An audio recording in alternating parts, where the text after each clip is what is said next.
क्या आपने कभी सोचा है कि आपकी स्कूल की पुरानी इमारत में कोई और भी रहता है? क्या वो खाली कमरा जहाँ कोई जाने की हिम्मत नहीं करता, क्या सच में वीरान है या वहाँ कोई अनदेखी ताकत मौजूद है? यह कहानी एक छात्र की है जो अपने स्कूल में एक ऐसी आत्मा से टकरा जाता है जो सदियों से बंधी हुई है। वो आत्मा कौन थी? वो क्या चाहती थी? और क्या वो छात्र इस रहस्य से बच पाया या फिर हमेशा के लिए उसका शिकार बन गया? इस कहानी को जानने के लिए देखिए हमारी स्पाइन चिलिंग कहानी, स्कूल का छात्र और चुड़ैल की आत्मा। तो तैयार हो जाइए डर और सस्पेंस से भरी एक खौफनाक यात्रा के लिए। गहरी रात थी, बारिश की धीमी बूंदें खिड़की के शीशों पर पड़ रही थी। सौरभ, एक 16 वर्षीय छात्र, अपनी माँ की गोद में सिर रखकर सोने की कोशिश कर रहा था। माँ की उंगलियाँ उसके बालों में हल्के से चल रही थी, लेकिन उनका मन विचलित था। उनके चेहरे पर चिंता की लकीरें थी और आंखों में वो डर था जो एक माँ अपने बच्चों के लिए महसूस करती है। कुछ दिनों से सौरभ अजीब सा बर्ताव कर रहा था। कभी कभी रात में अचानक उठकर किसी से बातें करता, कभी दरवाजे के पास खड़ा होकर किसी अनदेखी चीज को घूरता रहता। उसकी माँ के आंसू चुपचाप उसके माथे पर गिरते रहे, मगर सौरभ को इस डरावनी सच्चाई का कोई एहसास नहीं था जो उसके चारों ओर घिरती जा रही थी। रात के तीसरे पहर अचानक बिजली कड़क उठी। एक जोरदार धमाके से सौरभ की आंखें खुली। कमरे की खिड़की खुद ब खुद हिलने लगी। अंधेरे में सौरभ को लगा कि कोई उसके कमरे में आ गया है।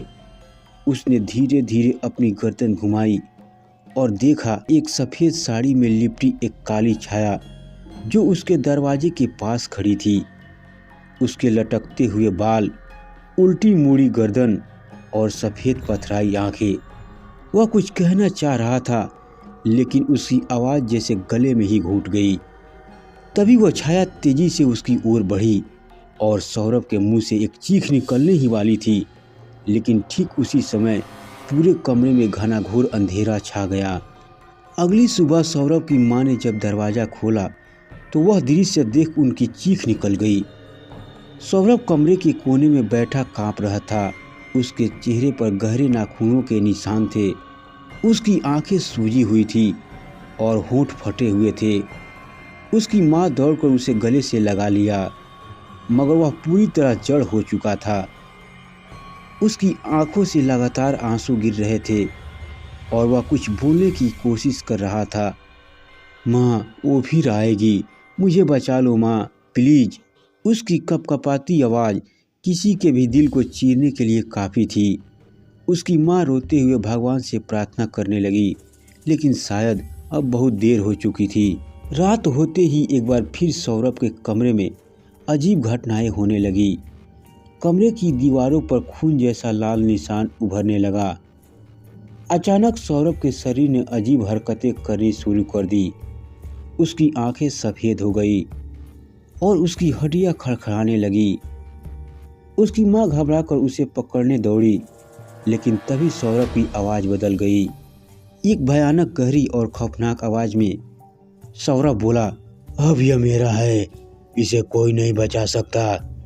तभी सौरभ के शरीर से एक साया बाहर निकला, एक औरत की आत्मा, जिसे देखकर उसकी माँ की चीख निकल गई। वह वही चुड़ैल थी जिसने इस गांव में कई बच्चों की बलि ली थी और अब उसकी नज़र सौरभ पर थी। सौरभ की माँ बेहोश हो गई।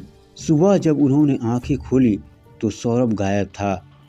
कमरे की दीवारों पर लाल अक्षरों में लिखा था, अब वो मेरा है, उसे खोज सकते हो तो खोज लो। गांव के लोग इकट्ठा हो गए, लेकिन कोई नहीं जानता था कि सौरभ कहाँ चला गया। क्या वह मरा या आत्मा उसे कहीं और ले गई? अब सौरभ की खोज शुरू होती है, मगर क्या वो जिंदा मिलेगा या फिर उसकी आत्मा भी इस शराबित चुड़ैल का हिस्सा बन चुकी होगी? गांव के लोग सौरभ की खोज में जंगल की ओर बढ़ रहे थे। माँ बदहवास सी हर किसी से मदद मांग रही थी। अचानक गांव के सबसे बुजुर्ग व्यक्ति पंडित रामशरण ने कांपती आवाज में कहा, यह कोई साधारण घटना नहीं है। यह उस सुरंग की छाया है जहां वर्षों पहले एक चुड़ैल को जलाकर दफनाया गया था। अगर सौरभ वहां गया है तो उसे बचाना नामुमकिन है। माँ की चीख गूंज उठी, मुझे मेरा बेटा वापस चाहिए, चाहे जो भी हो। यह सुनकर कुछ साहसी युवक और पंडित रामशरण सौरभ को ढूंढने के लिए उस श्रापित सुरंग की ओर बढ़े। सुरंग के पास पहुंचते ही ठंडी हवा चलने लगी। वहां एक अजीब सी दुर्गंध थी, जैसे किसी जले हुए मांस की। अंदर घुसते ही सबको ऐसा महसूस हुआ मानो कोई परछाई उनके पीछे चल रही हो। पंडित रामशरण ने मंत्र उच्चारण शुरू किया, लेकिन तभी अचानक एक जोरदार हंसी गूंजी और सुरंग के अंदर का माहौल डरावना हो गया। तुम लोग क्यों आए हो? उसे बचाना चाहते हो? हा हा हा हा हा। अब कोई नहीं बचेगा। यह सुनते ही सभी के रोंगटे खड़े हो गए। सुरंग के अंधेरे कोने में सौरभ दिखाई दिया, लेकिन यह वही सौरभ नहीं था जिसे उसकी माँ जानती थी। उसकी आंखें पूरी सफ़ेद हो चुकी थी, शरीर कांप रहा था और जमीन पर किसी अजीब भाषा में कुछ बड़बड़ा रहा था। जैसे ही उसकी माँ ने उसे छूना चाहा, सौरभ जोर से चीखा, माँ मत आओ, वो मुझे छोड़ने वाली नहीं है। अगले ही पल सौरभ के चेहरे पर एक भयानक मुस्कान उभरी और उसकी आवाज़ बदल गई। अब यह तुम्हारा बेटा नहीं रहा, यह मेरा है। यह देख माँ दहशत में गिर पड़ी। पंडित रामशरण ने तुरंत गंगा जल छिड़का, लेकिन सौरभ की हंसी और तेज हो गई। अचानक सुरंग की दीवारों पर खून के हाथों के निशान उभर आए और वहाँ का वातावरण और भी डरावना हो गया। तभी एक अजीब सी रोशनी चमकी और चुड़ैल की परछाई वहाँ प्रकट हुई।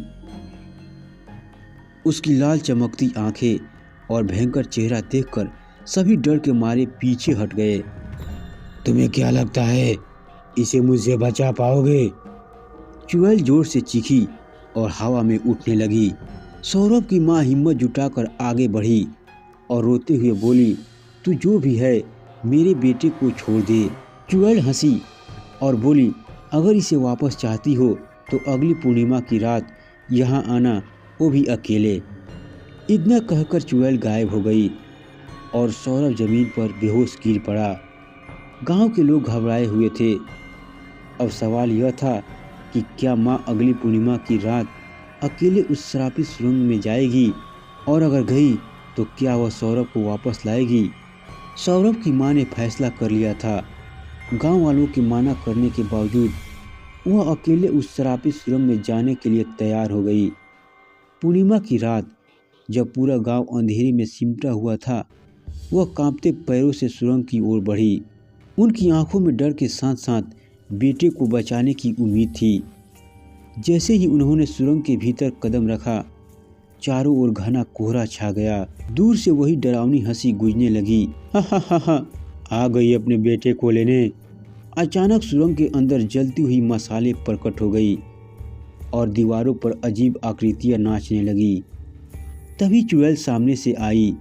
उसका चेहरा विकृत था, आंखें जलती हुई कोयले की तरह लाल थी और उसके लंबे नाखून खून से सने हुए थे। तेरा बेटा अब मेरा है, अगर चाहती है उसे वापस तो अपनी आत्मा मुझे सौंप दे। चुड़ैल गुर्राई। माँ की आंखों से आंसू बहने लगे, लेकिन उन्होंने हिम्मत नहीं हारी। उन्होंने अपनी गठरी से पंडित रामशरण द्वारा दिया हुआ रक्षा मंत्र निकाला और मंत्र पढ़ना शुरू किया। चुड़ैल दर्द से चीख उठी। सौरभ जो सुरंग के एक कोने में पड़ा था, धीरे धीरे होश में आने लगा, लेकिन चुड़ैल इतनी आसानी से हार मानने वाली नहीं थी। उसने अपनी पूरी ताकत लगाकर माँ की ओर झपटा मारा। तभी माँ ने हिम्मत से गंगा जल उस पर छिड़क दिया। अचानक पूरे वातावरण में भयानक चीखें गूंजने लगी। चुड़ैल की काली छाया जलने लगी और सुरंग की दीवारें कांप उठी। भयंकर तूफान के बीच चुड़ैल ने एक आखिरी बार चीख कर कहा, यह खत्म नहीं हुआ, मैं लौटूंगी। और फिर वह आग की लपटों में बदलकर गायब हो गई। सुरंग धीरे धीरे ढहने लगी। माँ ने सौरभ को गोद में उठाया और दौड़कर बाहर आ गई। जैसे ही वे बाहर निकले, सुरंग पूरी तरह से मिट्टी में समा गई। पंडित रामशरण और गांव वाले वहां पहले से ही मौजूद थे। माँ और बेटे को सही सलामत देख सबकी आंखों में खुशी के आंसू आ गए। गांव में सब कुछ शांत हो गया था। सौरभ धीरे धीरे सामान्य हो रहा था, लेकिन एक रात जब वह अपने कमरे में सो रहा था, खिड़की के शीशे पर एक ठंडी सफ़ेद धूप दिखाई दी। अचानक शीशे पर किसी ने नाखून से लिखा, मैं लौटूंगी। क्या चुड़ैल सच में खत्म हो गई थी या सिर्फ एक नई शुरुआत थी?